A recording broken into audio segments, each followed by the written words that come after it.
The UK is no longer safe. Hi guys, my name is Jarrod, and I've recently thought about starting a YouTube channel talking about things that are happening in this country. I've been noticing that so much has been going on in the country ever since the Labour Party came into power, specifically in regards to crime. And I feel like I need to speak my mind and lend my voice in support of the British people, of my people, of people who no longer feel represented in their own country, and working class people. And all of us, we are concerned for the country's future, for our children's future, for everyone's future. Excuse the sound of the rain, by the way, guys. We are witnessing the degradation of social cohesion within our communities. And I think it's time that people like me and you speak out about this.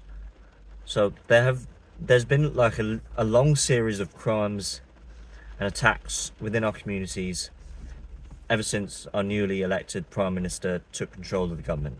And in this video, I just want to detail the number of knife crimes and stabbings that have happened ever since.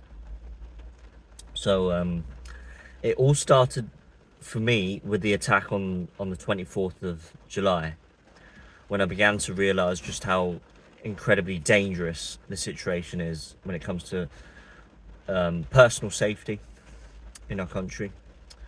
So what happened on the 24th of July? There was an army soldier in uniform, Lieutenant Colonel, his name was Mark Teaton. He was stabbed multiple times, 12 times reportedly, and this happened in Gillingham in Kent. This happened next to the headquarters of a British Army school. Now, we all saw what happened. We all saw in the news. We heard the scream from her wife trying to tackle the perpetrator, and it was incredibly horrific for me, for everyone involved, for all the witnesses. This was the first incident where I recognise the problem that we have in our country. And then came a week later, 29th of July, the Southport stabbings. 3 innocent girls were killed. They lost their lives, and I think there were a total of 11 girls that were attacked at a Taylor Swift concert by this man who was born to Rwandan parents, and he was born in Cardiff. So this just happened randomly, out of the blue. We still don't know the motives of the perpetrator who killed these 3 innocent girls. And this incident itself was the cherry on top of the cake that started the riots all across the country. And I think I'm not going to talk about the riots in this video, because that's a separate topic for another video, for another time. But I think everyone in the country really woke up to the dire state of this country when it comes to knife crime, when it comes to stabbings, when it comes to social cohesion. Fast track to the 12th of August. An 11-year-old girl, she was stabbed in the middle of Leicester Square, so in the centre of London. Busy, crowded streets in the centre of the capital city. An 11-year-old girl gets stabbed. A week later, 18th of August, 3 people were stabbed somewhere in Manchester. A 43-year-old woman named Alberta Obernin lost her life. She died, whilst 2 others were injured. A 17-year-old girl and a 64-year-old man. Again, random attack. Well, obviously, the perpetrator may have known the victims, but these were all different ages: 17-year-old, 43-year-old, 64. Completely random, out of the blue. Then we come to 20th of August. A 9-year-old girl was attacked in Christchurch, Dorset. That's in Dorset, a neighbouring county to where I live. Again, a random attack. 9-year-old girl suffered injuries. 22nd of August, 2 men suffered injuries from a knife attack at Chessington World of Adventures. So this is now that's happening in a theme park. I believe, according to the reports, this happened near the car park, where the perpetrator and the victims knew each other, and there was a knife attack involving 2 men at Chessington, a very popular theme park. Okay. Then 24th of August, I'm sure most of you know about this incident, happened in Birmingham on Dudley Road. A man holding a pram was stabbed on Dudley Road in Birmingham, whilst perpetrators, after he was stabbed, the perpetrators laughed and jeered at him after he was stabbed. So everyone's seen the video. It's quite graphic, quite horrifying. I saw it. It just happens everywhere, doesn't it? 25th, so the next day, 25th and the 26th of August, we've got the Notting Hill Carnival stabbings. 3 people were stabbed on the 25th, and a total of 5 people on the 26th. In this report, it says throughout the day, 49 arrests were made on suspicion of possessing an offensive weapon, and 1 arrest was made on suspicion of possessing a firearm. It also resulted in 35 officers being injured and 230 arrests made. Have a think about that. Same day, on the 26th of August, now this is a bank holiday, on the same day that the Notting Hill Carnival was happening. This happened in Bournemouth. 2 teenagers, 15 and 16-year-olds, were arrested in connection with the stabbing of a man in his 20s. So now the perpetrators are below 18 years old. Shocking. 28th of August, a 30-year-old man in a wheelchair found dead at the scene of a machete attack. And it happened after a fight erupted in Hackney. That's in East London. A man in a wheelchair. What did he do to trigger the perpetrator? What did he do to justify a machete attack against him? A man in a wheelchair. Then 29th of August, the next day, 20-year-old Billy Ripley died from a chest wound after a stabbing in Hailsham. That's somewhere near Eastbourne. Have any of you been to Eastbourne? Because I've been. It's a very quiet area. Very nice. Very peaceful. The people are lovely. You can go along the beach. It's quite a nice area, to be honest. I would never expect something like that to happen in a place like Eastbourne. And this really concerns me. 31st of August.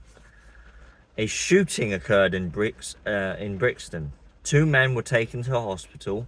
A 24-year-old was stabbed. And another 26-year-old was shot. Both of them taken to hospital. So now firearms are involved.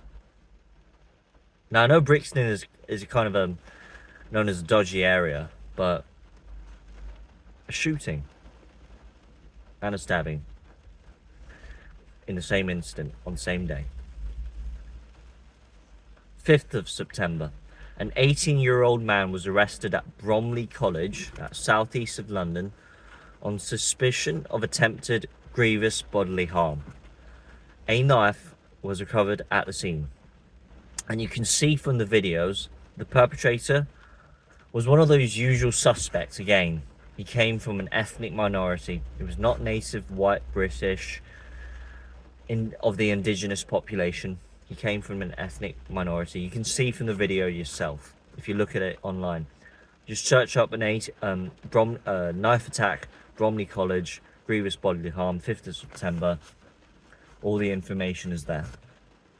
Now I could go on and on and on, but this list of attacks really demonstrates that we have an eroding of societal cohesion. We no longer have a sense of community.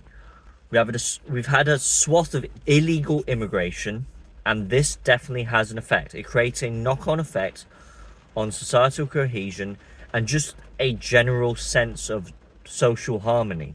What about uncontrolled legal mass migration? Legal migrants. There's too many of them, in my opinion.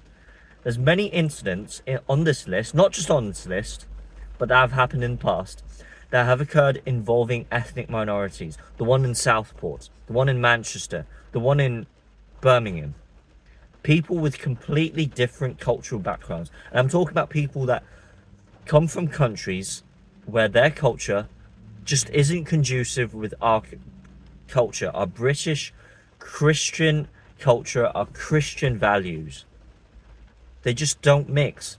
All this ethnic and cultural mixing of differing cultures just does not work. I think it inevitably leads to more crime, a lack of safety, more social tension within our communities. There's foreign cultures that are diluting our national cultural values, and this is of concern. I am concerned. You should be concerned about this. I feel like there's also a lack of education. Our education system is crumbling. A lack of respect towards the rule of law. I don't think criminals and perpetrators are punished severely enough. And what does that create? It creates an endless cycle of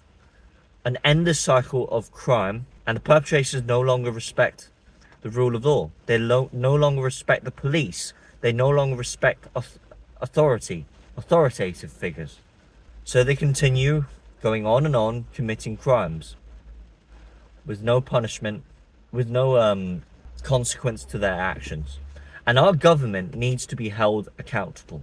This list I currently have pales in comparison to the amount of knife attacks that have been happening daily, on a daily basis. I think probably as we're making this video, someone's already being stabbed. I guarantee it. All these knife attacks that have happened is a clear demonstration that our country has a very, very dark future ahead of itself. We are no longer safe to walk down the streets. We're no longer safe to go out shopping, to go out in the evening. We're not exactly safe wherever we are, whether it's in central London, in an amusement park like Chesington's World of Adventures, in small town centres, shopping centres, and nobody is immune to these potential attacks, regardless of faith, skin colour, age group. We are all in a vulnerable position. Children are vulnerable, as we have seen from the Southport incident. Elderly people are vulnerable. People in wheelchairs are vulnerable. All of us. The Labour government have added fuel to the fire by dividing us further and further. During the riots, I am aware that there were many individuals that committed atrocious acts of violence, throwing bricks at police officers, setting things on fire. That is inexcusable. But it is also inexcusable for the Labour government, for Keir Starmer, to label all of these protesters as far-right thugs. There is no excuse for it, because there was a huge quantity of people who were acting peacefully, who were protesting peacefully, without provoking anyone, without provoking police officers, without committing acts of violence, but they were lumped in together with the violent individuals, labelled as far-right thugs. The Labour government have alienated the indigenous population, and so we no longer feel represented. Two-tier policing has gone on for far too long. There's rampant crime across the country that isn't being dealt with properly. Muslims or people of colour are treated differently by the police from the native white population. You see, when stabbings and attacks all over the country occur, nobody bats an eye. The police refuse to apprehend the perpetrators efficiently enough, nor are they punished accordingly or severely enough. But if you dare to make mean comments, if you dare to post controversial messages online, wave the St. George's flag, the England flag, or even criticise the so-called religion of peace, you get jailed up, you get sent to prison. As we have seen, countless reports. There was a guy locked up for 18 months for posting on Facebook.